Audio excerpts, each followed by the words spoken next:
Don't put off your job search until you need a job. You really need to start thinking about it even before you go to top classes, even before you start putting in your paperwork. You might really need to find your job a little bit before you're ready to leave, because the best time to find a job is when you already have a job. So don't wait until your terminal date is right there on your calendar when you start applying.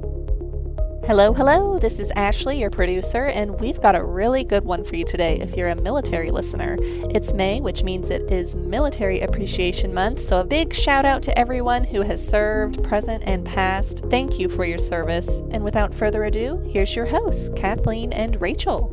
Good evening, good morning, good afternoon, wherever you are in the world. Welcome to our podcast. So today is our bonus edition on mistakes to avoid during your military transition. If you're a regular listener, you know that ClearedJobs.Net is a veteran-owned firm, and we love providing all kinds of resources to be able to help our transitioning veterans. We do love us some veterans, do we not? We know that there are many challenges when that transition from military life into the civilian workforce, but you need to start planning long ahead of that terminal leave date. So friends, we're going to tell you some of the top mistakes to avoid. Yes, we're going to tell you what they are and tell you how to avoid them. And we're going to kick it off with Miss Kathleen. The number one mistake in your transition from military to civilian is writing a resume without knowing what you want to do. You're better served by figuring out what you want to do in your next role. What is the kind of job you want to do? And then write your resume that demonstrates the value that you bring to that job using the skills that you gained during your military career.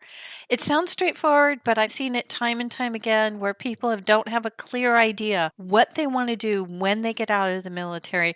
So this actually ties to our second mistake. It does. It's such a beautiful transition.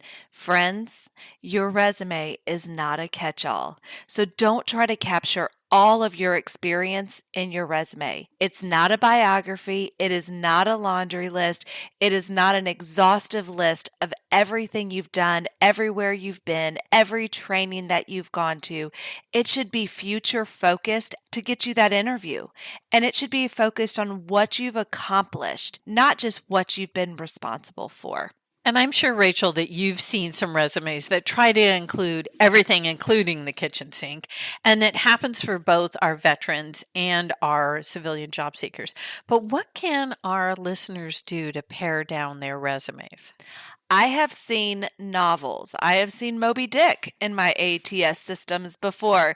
Folks just feel the need to just more is more. Sometimes more can be less. So some of the things that you can do, if it's irrelevant, if it's old, if it's not related to the job at hand, throw it out. If you did it more than 10 years ago, it's not something real relevant to your most recent knowledge, your skills, and your talents. Technologies change, things evolve. Keep it relevant, keep it fresh, and keep it related to the role in which you're applying for. Mistake number 3. Using military lingo and acronyms.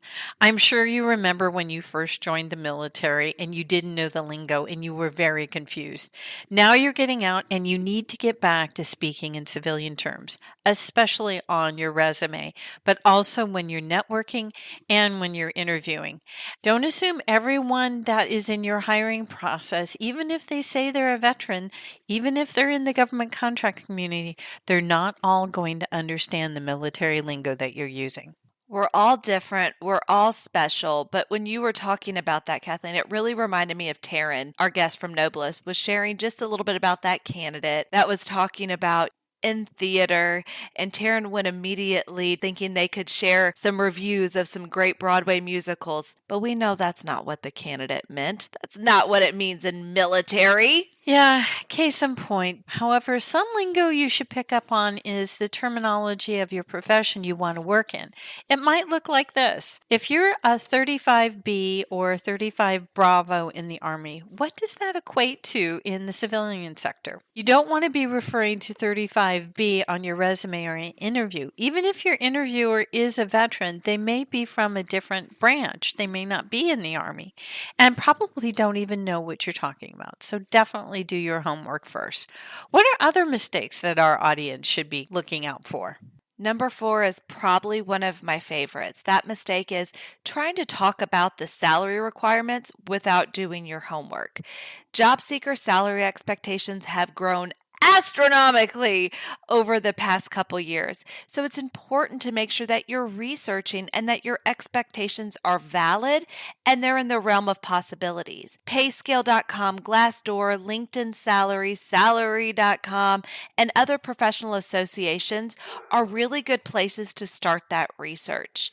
But make sure that you're not just thinking about the dollars and cents, but that you're thinking about that entire compensation package.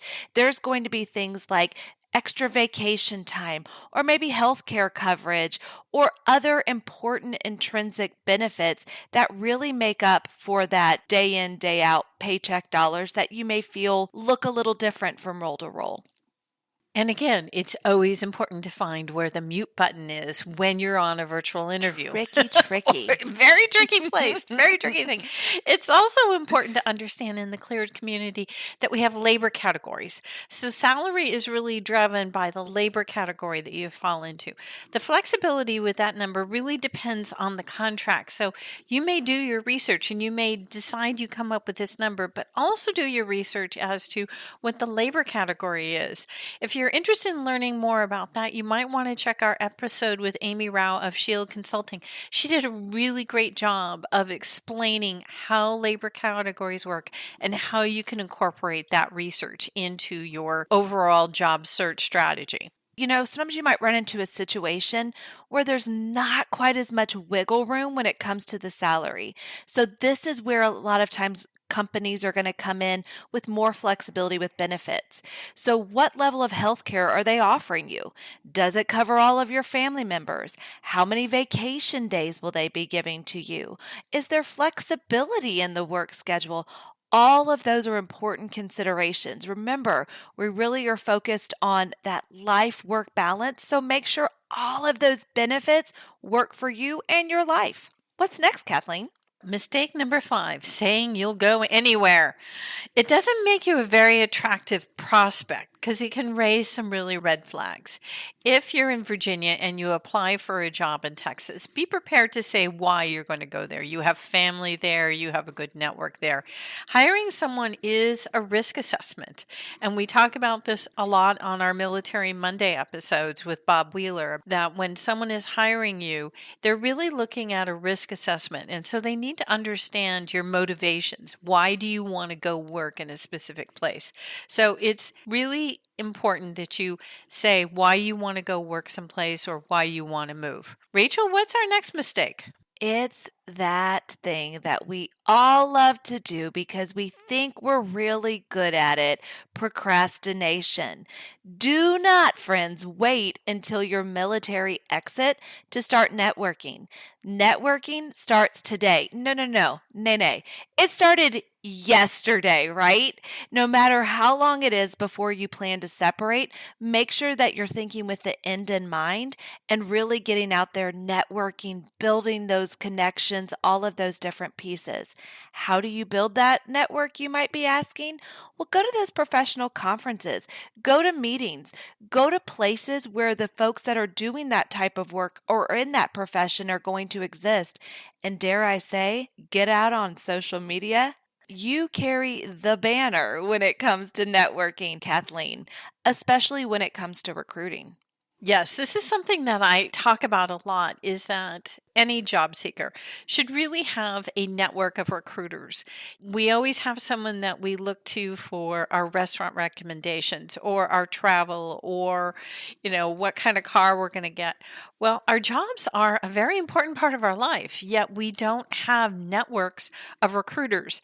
So as you're starting to go to those on-base job fairs, or you're attending one of our virtual job fairs, or you're on LinkedIn, if you start to see a recruiter that you really enjoy talking to or you enjoy their posts, start connecting with them. They might not have a job for you right now, but establishing a group of 5 to 7 recruiters that are in your network that you always keep in touch with, they're going to start building a rapport with you, and they can recommend you for jobs.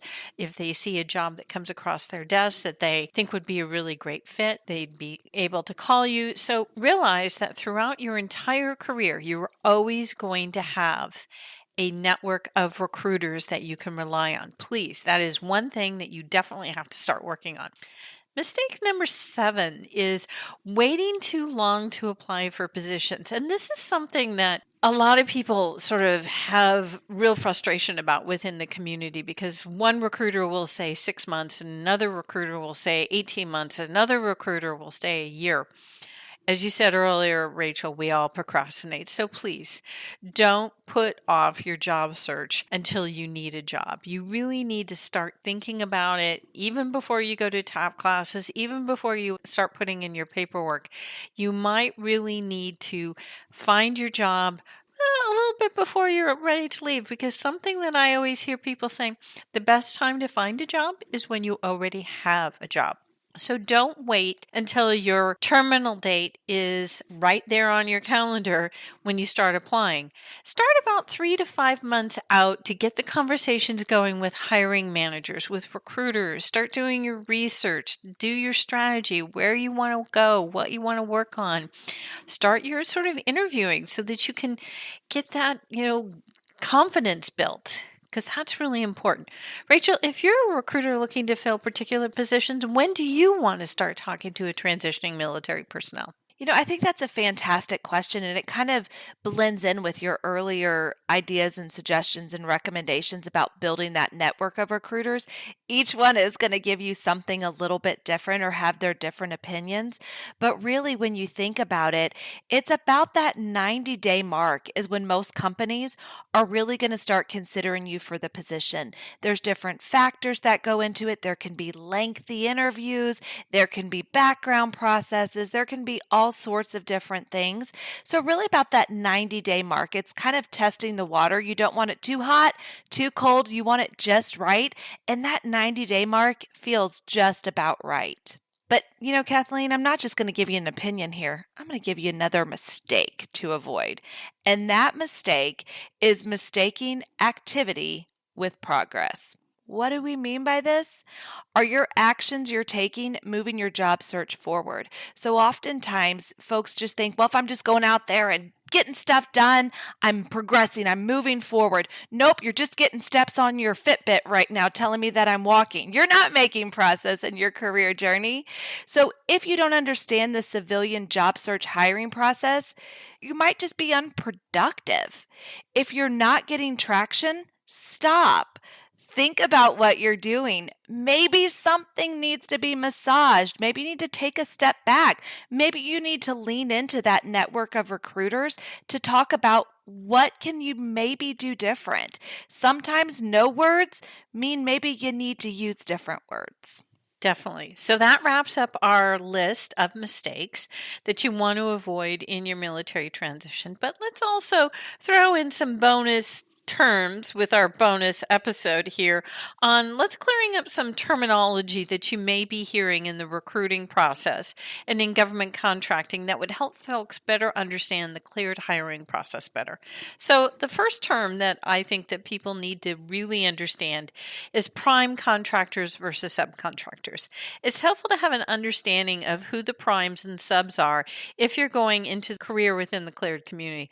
Primes have direct hiring authority and work directly with the government agency that is managing the contract. So they're the ones at the top. And then subcontractors are those companies that team with the primes to staff the contract.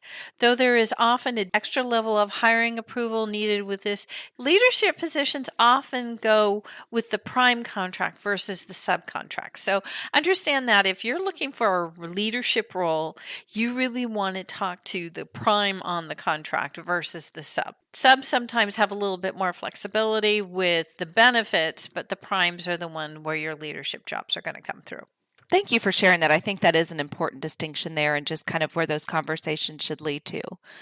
Maybe something else that will help you as you're listening to this is to think about funded and contingent offers. In the cleared community, you might encounter a contingent offer. Unlike the funded offer, these offers are made before the company has been awarded the contract or funding to be able to hire you for that particular job. It's pre-planning. Think about it, just a little bit of pre-planning there.